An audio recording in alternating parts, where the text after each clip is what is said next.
yung affidavit ko based doon sa allegations din ni Mr. Guban dito sa Congress. But again, I leave the discretion to the Congress. Kung babasahin nila yung dalawa, then I will read it. Then,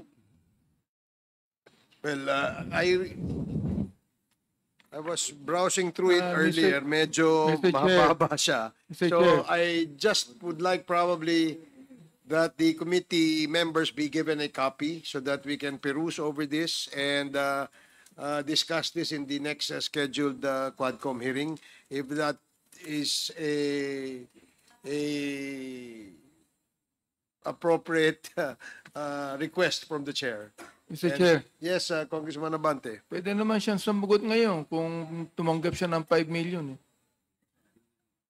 Tumanggap ba kayo ng 5 million mula kay Mark Taguba? Hindi. ang sagot ko po